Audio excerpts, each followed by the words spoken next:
I'm Allie Jarmanning. I'm a digital producer at WBUR. What does the digital team do at WBUR?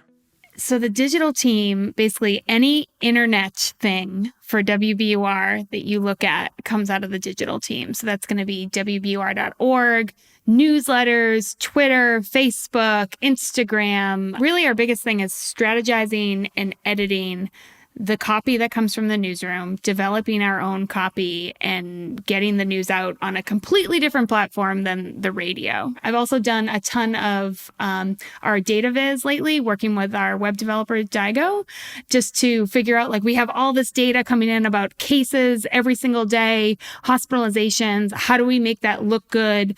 And how do we get that accessible to our readers online right now? And really, like, since this happened, the number of people who have visited our site has been insane for us. So yeah, what are those numbers? Do you know off the top of your head the difference?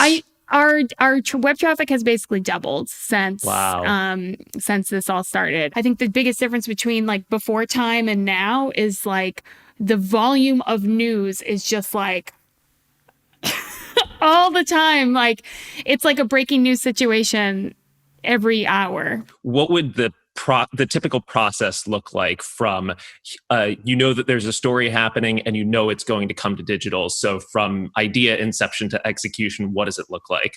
So I'll give you like the breaking news situation and I'll give you the feature situation. Deb Becker tells us that a prisoner died at the prison in Shirley. We might ask her for, hey, can you write up a post right now so we can get that online, maybe even before something goes on air. For features, I think almost every feature is going to have, and features for people don't know, or like those are like the longer pieces that you'll hear on air, the 3, 4, 5 minute pieces that like are beautiful and sound rich and like are amazing. Nobody wants to just listen to a story on the internet. They want to be able to read the story and see the photos and everything. So we'll work with the reporter to find out, what photos do you need? Like what can we visually do to make this story as interesting as possible? If you're a radio reporter, you need to figure out, okay, what's my radio story going to sound like and how am I going to package that? And then you need to like take your radio story and be like, okay, how do I make this into a digital story? Like, how do I make it make sense to read? I've also heard that you are a big fan of data and public records. Why do you enjoy these things so much? And why are they important for journalism? So I think like the real honest answer is because I'm nosy, and that's why.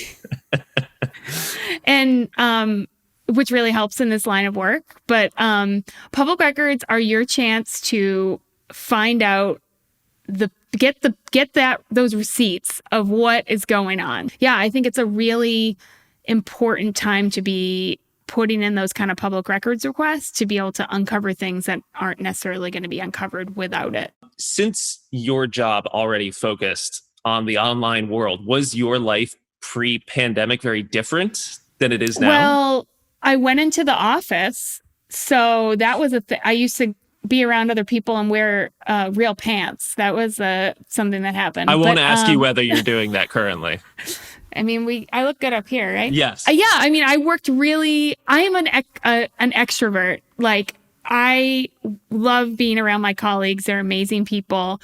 I get a lot of energy off of them. And now I'm at home with my husband and my dog. And not that I don't love them, but like there needs to be some variety, Did you feel any sort of obligation to usher the rest of the station into the digital realm? I think the thing that this has put pressure on is like the workflow. Like there's just so much happening all the time that we have to figure out the right way to work in order to make sure it all gets done. Being able to be in person, you can like go up to someone and be like, hey, when do you think that post is going to be done? Or like there was just less happening, And like, of course we had like busy days all the time, but it wasn't like everyone was busy all the time like it is now. Which is crazy to me because we're already in a relentless 24-hour news cycle, which I imagine must mean that our audience is experiencing some overload in all of this information, especially about one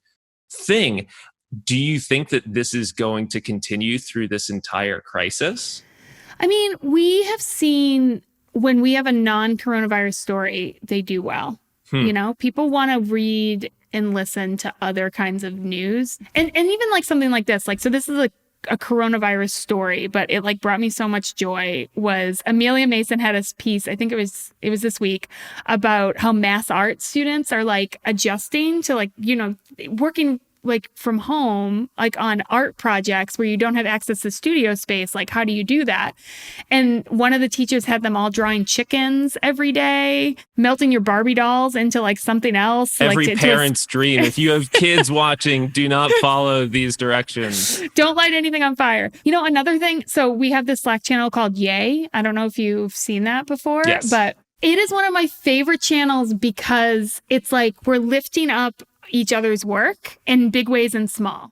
Our developer who created a bot that like scrapes the Department of Public Health website to flag us when there's new case numbers every day, so somebody's not like furiously refreshing. It's made a huge difference in like how we're able to work. And so just being able to like celebrate each other and like be so grateful for how wonderful all of our colleagues are is like, it makes me really glad to work where I work. All right, Allie. Well, thank you. I appreciate you taking time out of what is an incredibly busy moment in our lives to just talk about how all this stuff happens. Yeah. Thank you for doing this. It's been really fun to see, like, watch my colleagues too talk about themselves and their work. If you would like to check out all of WBUR's coronavirus coverage, make sure you go to WBUR.org or WBUR.org/coronavirus and always listen to 90.9 FM. Thank you, Allie. Thank you.